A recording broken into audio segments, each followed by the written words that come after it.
Welcome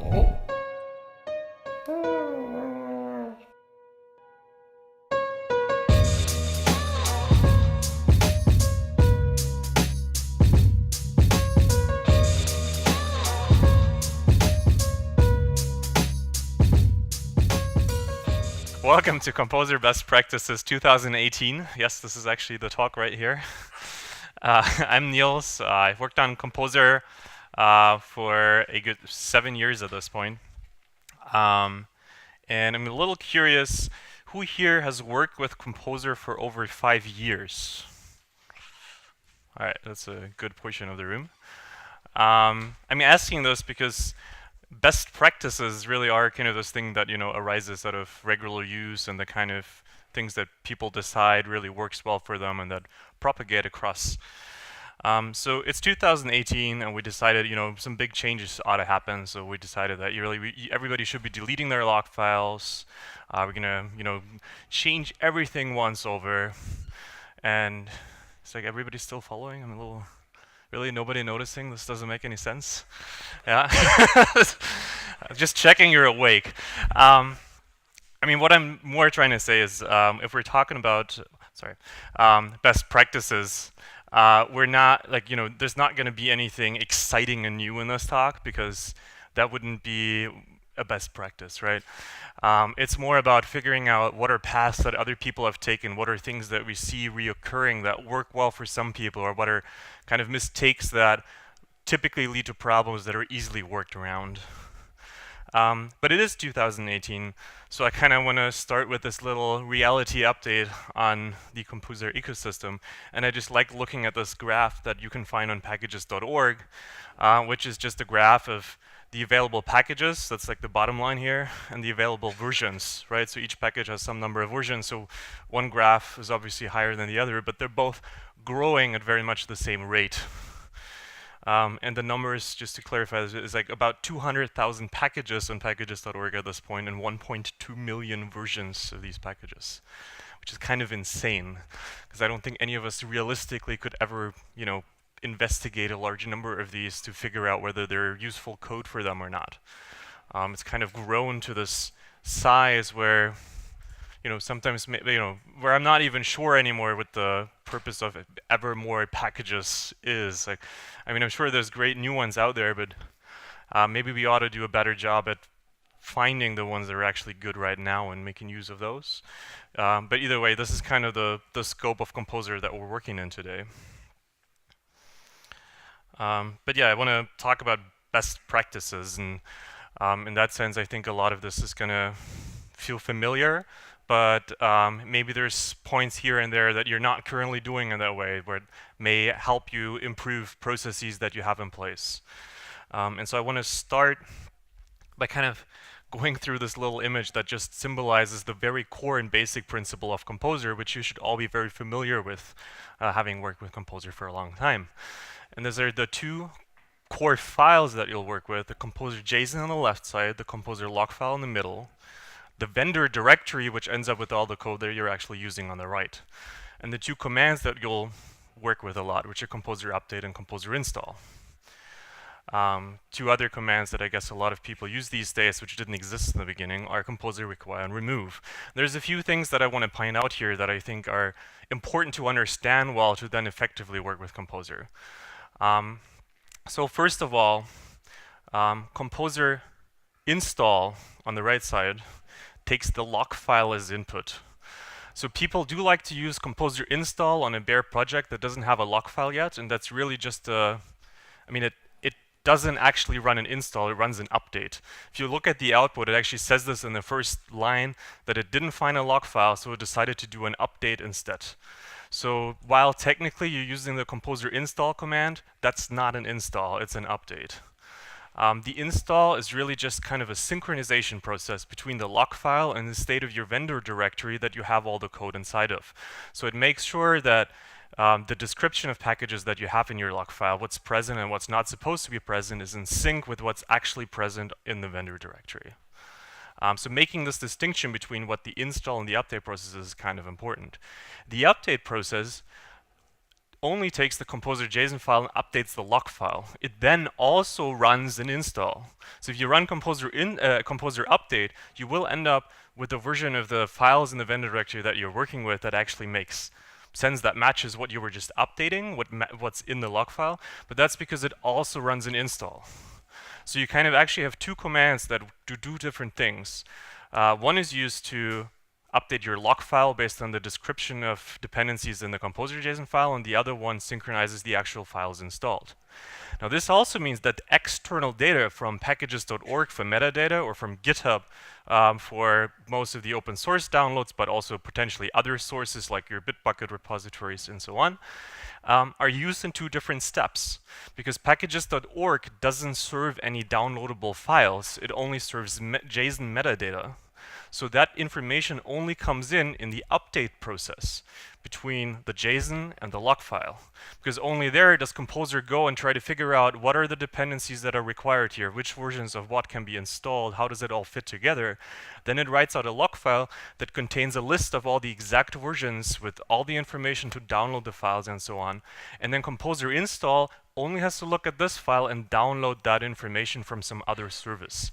So those two things here actually come in at different points. Now the other commands, composer require or remove, and you can probably think about composer inits and so on, are really just commands that manipulate the composer.json file and then run an update. So if you do composer require, it will actually just add an entry to the JSON file. So it's just kind of a convenience tool that edits the file for you and then runs an update. It's not a special other command that does something different, right?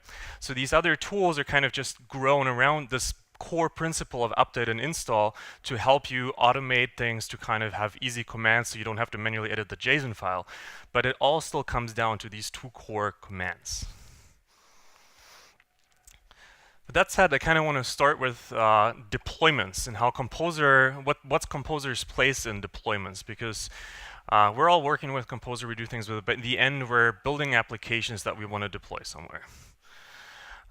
There's generic things that you can say about deployment processes, and this is kind of something that I've come to really think strongly about deployment processes, which is that if they're particularly slow, you're not going to enjoy doing it because it's going to take a lot of time. You're going to wait around. It's kind of an annoying process. They're unreliable. You know, if they're frequently going to error, you're going to be scared to deploy because you don't want to have to deal with the mess that's going to be a result of it. You don't want to have to do it 5 times today because it's going to run only the 5th time. And as a result, you're going to do it as frequently as possible because you don't like doing it and you're going to be scared of doing it. Which in turn will result in you having more trouble actually debugging problems from a while ago because you deploy so infrequently that you're not sure what the problem that you're having right now actually came from. And there's no real incentive to improve the process because you're doing it so infrequently that spending time and effort on improving the process is not going to give you a large benefit. And this is sort of a vicious cycle. So you keep having, you know, you're deploying less frequently, it gets more scary, it gets more annoying to do, you're not fixing those bugs, you're deploying even less frequently, and so on. So the only way to break out of this is really to try and focus on getting your deployment process to be more reliable and faster. And those two things are kind of what you can want to focus on with your deployment process. And a part of that is that you just ought to start deploying more frequently, and that is going to hurt. So you're going to have to get over the scared part in order to first start fixing things and kind of get back into this. But the two things, reliability and speed, are kind of what I want to look at with Composer now. So for reliability, I think one core thing of deploying is that you want to reduce the dependency on external services.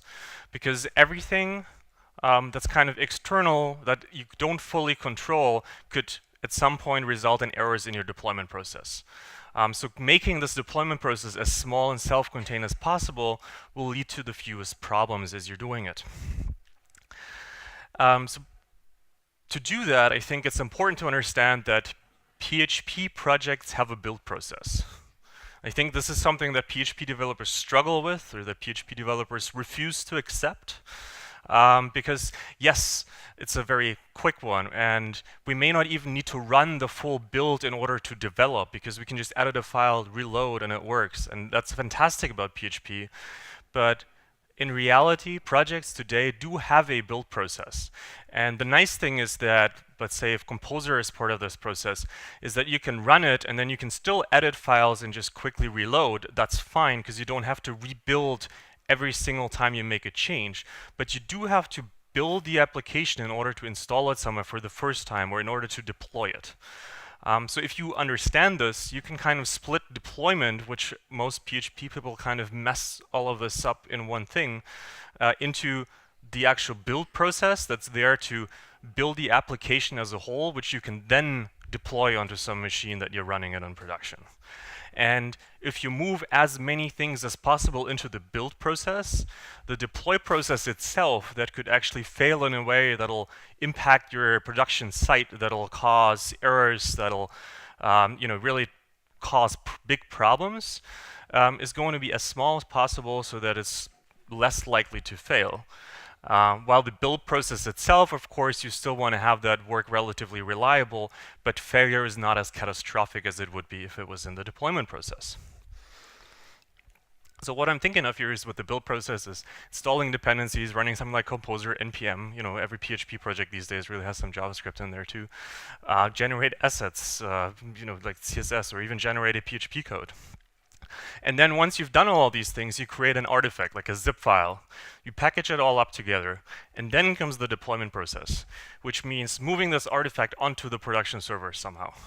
That could be by SFTP rsync. There's lots of different ways of doing this. You can build your own apt packages and install those. It doesn't really matter. And then the only thing that you actually still do there is kind of machine-depending configuration. So if you have any environment variables that have to be kind of configured, set depending on an actual environment that you're running the code in. But that should be very, very little. You want to do things like database modifications, right? Those actually have to run on the production system at some point. And then at some point you flip the switch and you start using the new code that you've just deployed. One thing that I guess none of my talks can go without, don't deploy without the log file. Yes, commit the log file and don't deploy without it. Because as I was trying to explain earlier, if you run a Composer install without the log file, it's actually a Composer update. And if you're running a Composer update while you're deploying, you can actually run into conflicts between different packages, between different versions that prevent the Composer run from succeeding at all. You can end up with code that's different from the code that you ran your tests with. So as a result, the code that you're deploying may not end up being what you think is running there, and it may not actually succeed at all. But speaking about reducing dependence on external services with Composer, it's important to realize that Composer install loads the packages from this log file, as I was explaining in the graph earlier. So that's where it gets all this information from. Because packages.org is not contacted during a Composer install, right? That's what the log file is useful for.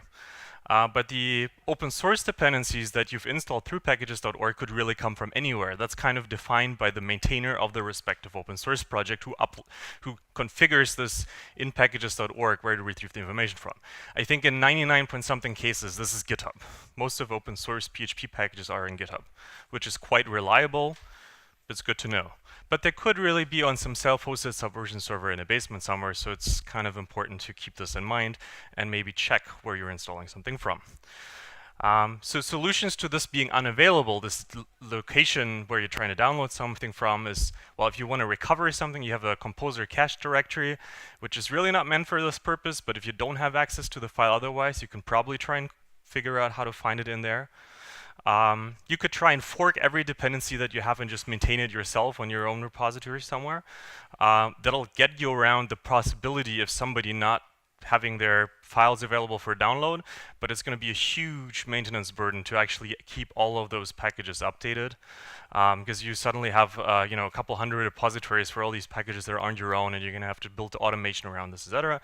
Or probably the easy solution, you run your own Composer repository that mirrors all these external packages that you're using, so that you yourself have a copy in a Composer repository that actually gets used for downloads by Composer install. For example, like our service private packages. going to performance from reliability, there's a couple really small, simple things that I'd recommend. One is always use the -- preferred dist option for Composer when you're running an install for the purpose of building or deploying an application, to make sure that you get a zip file instead of cloning a Git repository, which ends up being faster. And you don't need the Git repository cloned if you're deploying to production, because you don't plan on doing any work there. So just getting the files downloaded as fast as possible kind of matters. This is the default behavior anyway that Composer has for stable versions. But if you depend on a branch somewhere, or if you depend on some development version, it may by default decide to clone a repository into the vendor directory instead of just downloading a zip file and extracting it, which is faster. You should store the Composer cache directory, which contains copies of these zip file Composer's downloads and JSON data, between different builds on your CI system. How exactly you do that depends a bit on your CI system, but if you reuse this particular directory, usually it speeds things up a lot because it doesn't have to go download everything again, but rather takes it from the local disk. Another thing, as you're deploying, you care about the performance of your application, so you want to be optimizing your autoloader. There's the basic option that just always works, optimize autoloader, which slows down the process of Composer install a bit. You can also run it as a separate command. That's why each of them are listed twice, as dump autoload, which doesn't do the install, but only regenerates the autoloader. That's useful, for example, if you've already run a Composer install as part of your build process, but want to do the dump autoload as part of the deployment on the production machine. And that'll basically generate a lookup table for all the class names to the file names that they're defined in. So it'll just be faster than actually trying to parse the name, looking up which directory exists, does the file exist, can we load a class from there, and so on. And there's two other options. I'll go with the last one first, actually, APCU Autoloader, which is mostly, I would say, useful if you're stuck on PHP 5 still for some reason, and you want to keep this in shared memory somewhere, so that this lookup table doesn't have to get created and loaded into every single PHP process that you're starting, or into every request that you're processing.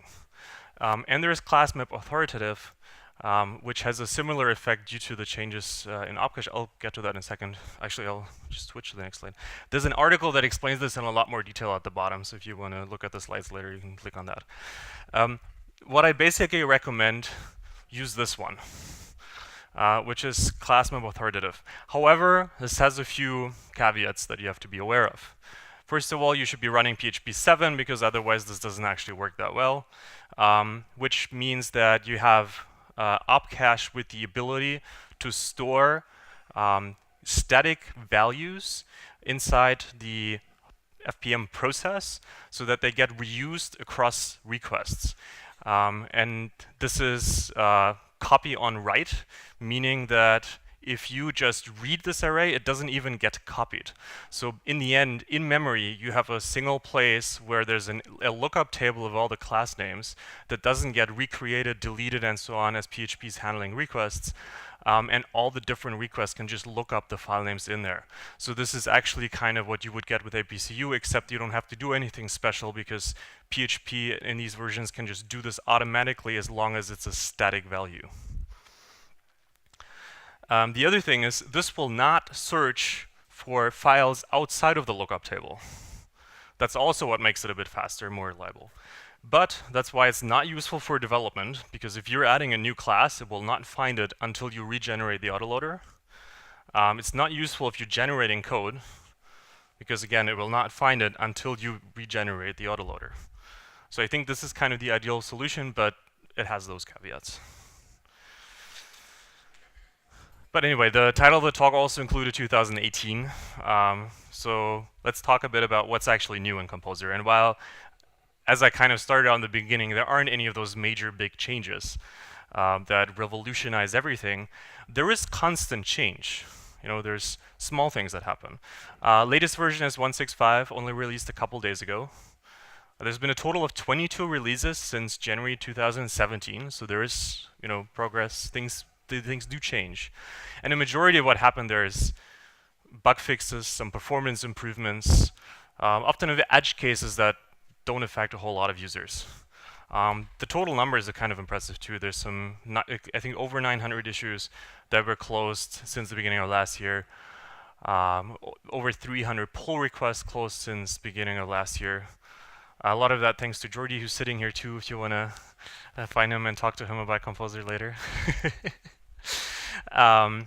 Who sits down and takes like this effort to go through a couple hundred issues for every single release to try and figure out what the lightest solution is that lots of contributors have helped us figure out, right? There's a large number of people that file these issues, that discuss them, that send pull requests, that kind of discuss them. But in the end, we need to make sure that this is kind of a consistent release that doesn't introduce regressions for other edge cases that some of the people working on this particular pull request didn't know about, etc.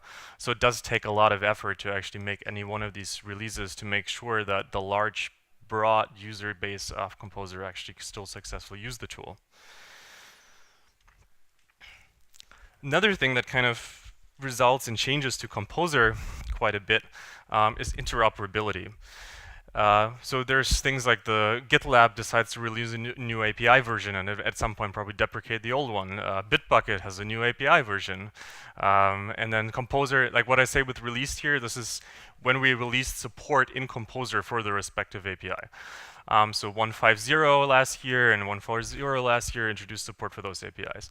Or there's new versions of Git that don't support some particular, I mean, this is like a random example really, some particular format that we used before to figure out the version of the current master branch if you're working on something.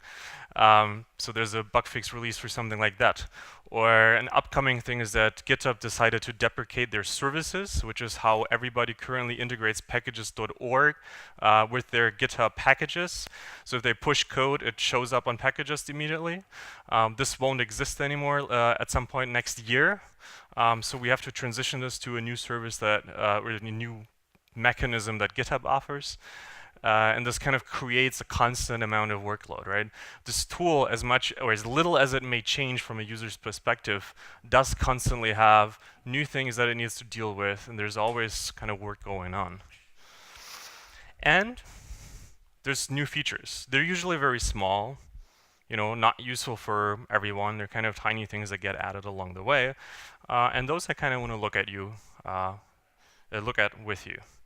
One thing that you've probably heard or noticed is that there was an upgrade to SPDX 3.0. SPDX is the standard for license identifiers that we use in the license key of a Composer JSON. This is a standardized list to recognize those licenses so that you can do automated, build automated tools that analyze, you know, what kind of dependencies do I have? Do they all match the requirements I have for licenses and so on?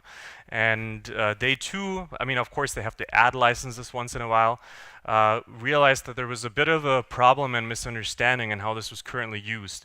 Because there used to be GPL 2.0 and GPL 2.0 Plus, and the same for other GPL versions. And people kept using GPL 2.0 to actually refer to GPL 2.0 or later, and vice versa, because this plus was not very clear, and the default way that GPL open source licenses are defined are kind of with this or later statement, so by default most people do that, but they still only specify GPL 2. So I think this was the most noticeable change to a few people, is that now in the new version, it's very clearly labeled as GPL 2 only or GPL 2 or later. As a result, or to make people actually upgrade this, packages now actually rejects updates to branches. Like it doesn't, not just to old tags, etc., but to branches that use invalid license identifiers to make sure that PHP packages that you want to use actually have a valid license identifier, so you can be certain that you are actually allowed to use the code under the terms that you expect to. As a result, I think this is something that people have run into. If they've uploaded things with invalid licenses, they will run into errors on packages, but really all it takes is to switch the license key to a valid one on your master branch usually. Another new feature is the with all dependencies flag for updates. That was released at the beginning of this year.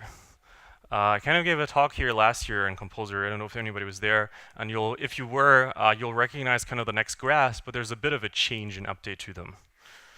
It's like this made-up example with some random animals like zebra, a horse, a giraffe, and a duck, and a horse, and a giraffe, and a duck, and some project that requires them. But we'll just look at it as a graph. So all of these are available in version 1.0. And each one of them now releases to version 1.1. And this is how you do partial updates in Composer, meaning if you use the update command together with the name of a package. So by default, if you specify the name of one package that you want to update, it will only update that package. So even though horse is a dependency of zebra and horse is available in 1.1 as well now, it will not update this. That's what there's already a flag for called with dependencies, which will go along the dependencies and update all of the dependencies. Now this command will stop at any dependency that's defined on the top level. And that's why in this case, giraffe doesn't get updated. The idea was there originally that any package that you define as a dependency yourself in the Composer JSON is something that you strongly use in your application, that you have a direct relationship with. So you want to probably decide yourself whether you want to update this or not, and not just have it happen automatically as a side effect of something else. So in order to let you consciously decide that, the with dependencies flag only updates all of those dependencies which are not defined on the top level. So what you could do in this case is you could list both of them, which would upgrade zebra and giraffe, or again, zebra and giraffe with dependencies each, and then you'd get everything updated. So what's new with this new flag, with all dependencies, is that you only have to specify zebra, and with all dependencies will actually update the dependencies in your main Composer JSON as well. Right? So the difference is with dependencies in this case would only update the top two, but with all dependencies will update all four of them. So that's what that new flag does. Speaking of updates, something I always like to recommend for people who build libraries that get reused by others, how do you do CI and testing for libraries? So the thing with a library is that it will get installed with different versions of its dependencies depending on the user of your library. Right? So you don't define one specific version that you depend on, you define a version constraint, and then the actual installed version depends on the whole application that somebody is building with your library. So if you want to test the library, you will want to test different versions of your dependencies. Now that's why I usually recommend that you commit a log file with a particular set that you've tested with yourself, that you've worked with. Then you run a Composer install based on that log file to test with that set of dependencies. Then you run a Composer update, run your tests again against the latest version of all the dependencies. And then you run a special update command with prefer lowest, prefer stable, which will actually go back and try to install the oldest possible dependencies so that you can at least kind of sanity check whether you are still compatible with versions that you claim to be compatible through your version constraints. Because this will break if you're not compatible with one of those old dependencies anymore that a user of your library may actually be installing intentionally. I'll talk about platform configs in a bit, but basically if you want to test things here with different, let's say, PHP versions, that's actually, I would say, like the only really good use case for using differently named Composer JSONs, which is a feature that Composer has through this environment variable, where you could define a different PHP version for testing purposes in the Composer JSON so that the resolution of dependencies happens considering that a particular PHP version is present.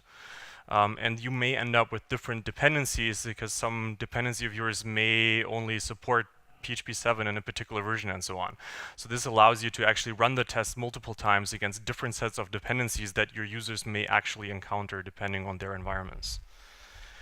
But I will say, please don't use this for anything other than this purpose, because we have this, finally, this great spot where any PHP package you come across just has a Composer JSON, you run an install command and it works. Right? Or you Composer require the package and it works. And if you start using this to actually tell people in a README somewhere that if you set the environment variable like this and then you can run a Composer update, it works, we're back to this point where the install process of packages is a very manual one. So use this for automating tests like these, but don't use this to actually ship packages to other people. Speaking of update, I don't think I can do this talk without talking about semantic versioning. You know, that's the best practice. The whole point of semantic versioning is this promise of compatibility. I'm sure that you all know the XYZ of semantic versioning, but the important thing here to remember is that this only works if you keep your promise. It's a useless best practice if you don't strictly follow it. So if you never increment the first x, like the first number that's supposed to indicate that there is a backward compatibility break, it doesn't help the users of your libraries. So dare to increment this number. Dare increment it to 135. Yeah, it's not a bad version number just because x is a high number. All it means is that you're being honest with the users of your library about backward compatibility breaks. And if you do this for marketing purposes for your library or something, maybe look at another second version how you label this on your marketing material, but do increment x if you're using semantic versioning if you have BC breaks. Now the other thing is BC breaks, what are they? Because there's some things where I'm sure that we can all agree on. If I delete a particular class or function in the next release and my users were using this particular class or function, that's definitely a BC break because they can no longer do that. But how about adding an argument to a method in a class? And then things become kind of tricky, and I don't have like a good answer to that because sure, if you were previously calling that, if it has a default value, it's still going to work calling that function as previously designed. But what if somebody created a subclass and already added an extra argument that has different behavior? How are they going to interact with this now? And things become kind of difficult, and that's why the important thing there is not that there's one true correct way of defining backward compatibility, but that you have to define it. You have to let your users know what you mean by backward compatibility so that they know what to expect. What can I do with the expectation of being able to update this library later on and it's still working? I think a great example for this is the Symfony backward compatibility standard defined in that URL, but there's quite a few other ones, like other frameworks have them, other libraries have them. The important thing is not so much that you use like one particular one, but that you define this clearly enough so that your users can work with us, that they actually understand what to expect when they update the dependency.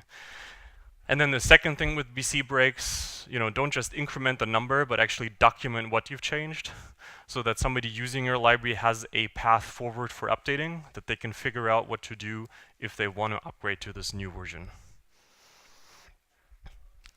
That's libraries.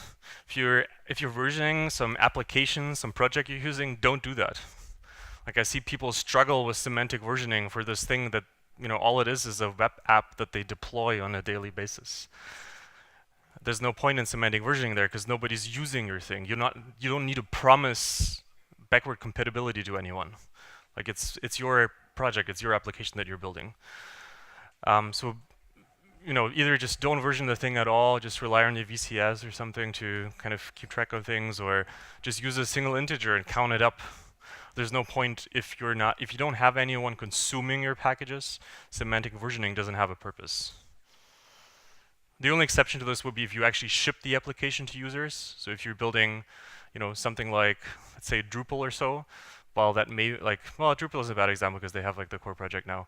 But let's say PHPBB that I worked on, where you have like the whole application that somebody else can use, then you still have this expectation of BC breaks. If we're talking about updates, we're talking about log file, and you will eventually run into this point where the log file will conflict. Who here has had a conflict of the log file before? All right, yeah, I hope so.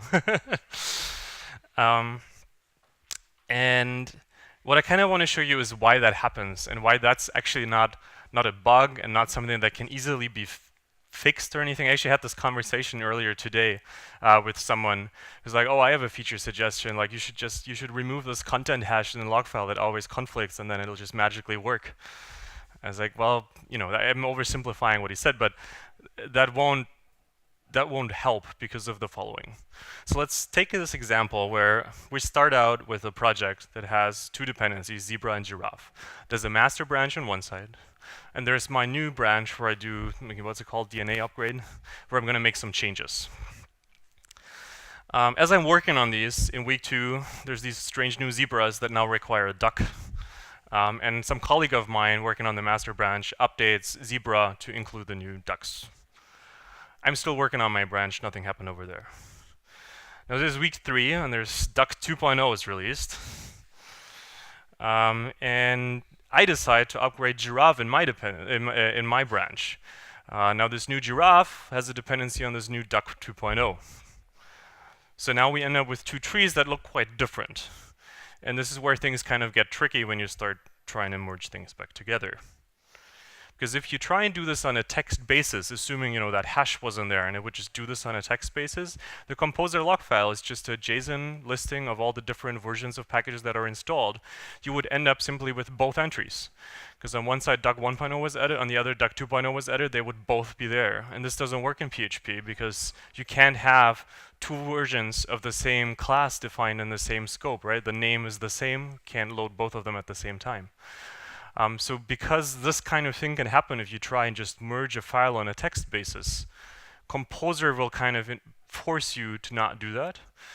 The content hash makes sure that you have to rerun Composer update, which will verify that the whole thing is still consistent in order to update that hash. So the correct way of doing this, actually, let's go back to my state currently in my branch. I reset my branch's composer log file to match what was previously in the master version, right? So I do this by using git checkout master, in this case, some other branch if I'm trying to merge into somewhere else, of the log file. And I end up with the log file as on the target branch that I'm trying to merge into. And then I just run my update again. I have to repeat the same update. In this case, this was a Giraffe with dependencies. And now Composer actually runs and has a chance to figure out that Zebra is actually compatible with Duck 2.0 too. So we really only need Duck 2.0, and Duck 1.0 is unnecessary here. We have a consistent state. Everything can be committed as it is.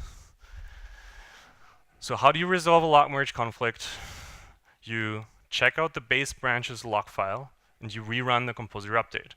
Important thing here is you want to rerun the update in the same way, so you have to document this so that maybe somebody else can do this later, or that at least you remember what commands you used.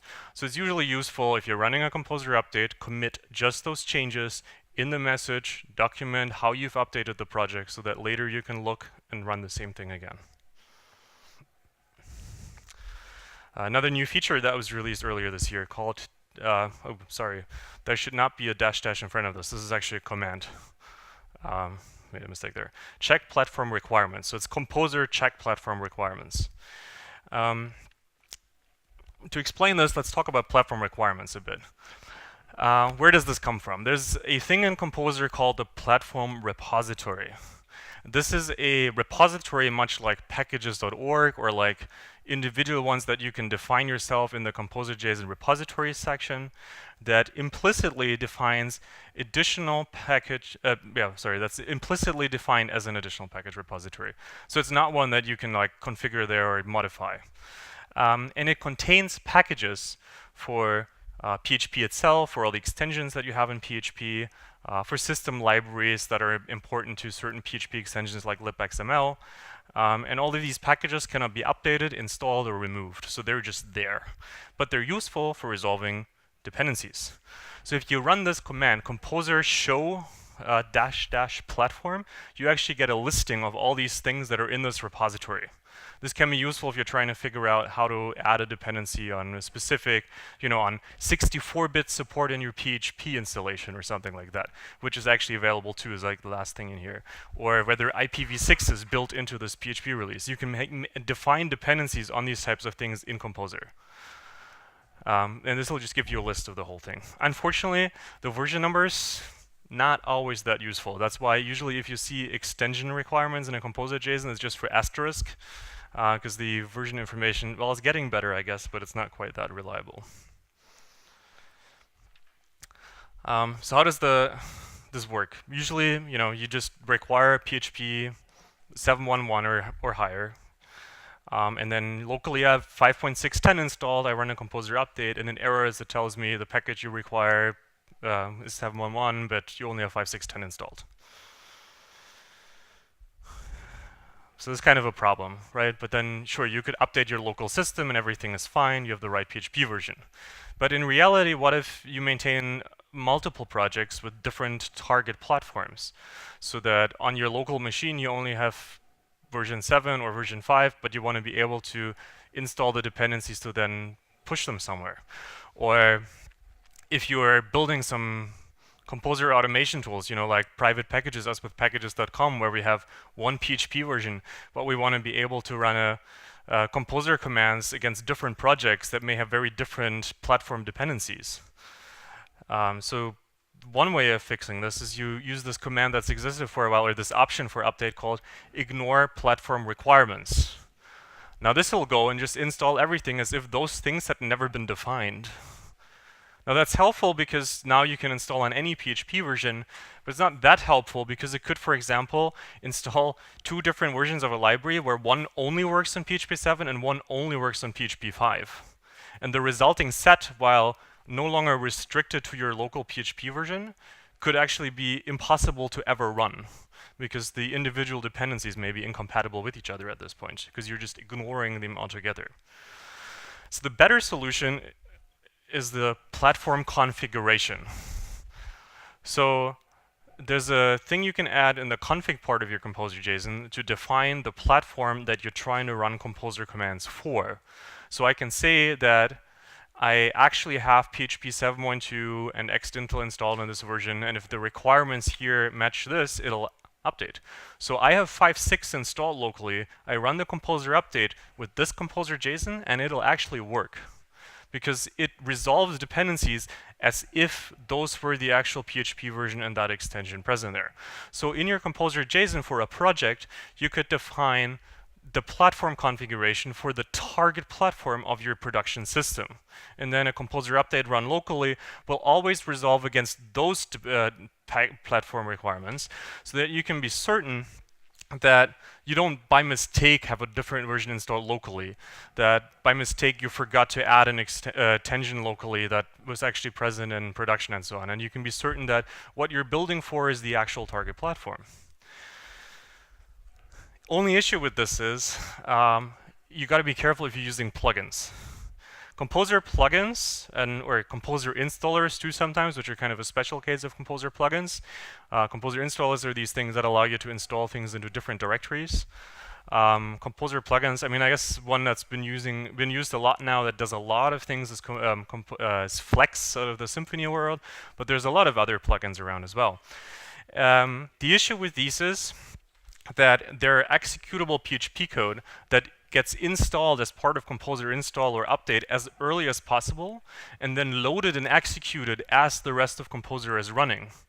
Meaning, if this code actually requires a particular version of PHP, it's also a requirement to the version of PHP that you're executing composer with. So if you're doing something with a platform config and then you install a plugin that doesn't run on the local PHP, even though the platform is sufficient for it, it'll error. So you can disable with plugins with no plugins, but there's not really an easy way to rerun a plugin later. So you really kind of have to understand how this works with plugins. You have to look at what plugins are we using in a particular project. Does this work? I think in most cases where I've seen this so far, this is fine, but it's something to be aware of. The same applies for scripts, but there the solution is a lot easier. You can run with no scripts to not run them while you're doing this on some other system, and then you just run the scripts later separately with composer run script as part of your build system or something on the actual target platform. Right, so scripts are easy to execute at a different point, the plugins not so much. So let's look at this again, right? So I have the definition of my target platform down here. It matches this. I run a composer update on my local PHP 5. It works fine. I create a zip file of the result to upload to my production system. And then in production, I run the code and it fatal errors, because production was actually still on PHP 5.6. I define here that the target platform is 7.1.2, but at no point did I verify that my target platform actually is this thing. And that's what this new command is for that we were actually talking about, which is composer check platform requirements, which you can then run on your production system against the existing code to verify that what you previously used actually matches what's there. So once that's run successfully, you can then switch to use this code and be certain that it's not going to just error. So in summary, about the platform stuff, composer show platform will show you all these platform dependencies. You can use config platform to define platform packages or override the versions that they have. Watch out for plugins and scripts as you're doing this. Use composer check platform requirements to verify in production that they're actually matching. When you're deploying, use composer install prefer dist for faster performance. Create a build artifact, and then do as little as work as possible in the actual production system. Use composer dump autoload optimize class map authoritative to get the fastest possible autoloader. If you're maintaining a library, update your license identifiers for SPDX 3.0. Don't be afraid of incrementing the X in semantic versioning. If you're running CI for your library, use composer update, prefer lowest, prefer stable to be able to test against old versions. And use composer update with all dependencies if you are maintaining an application and trying to update it one at a time.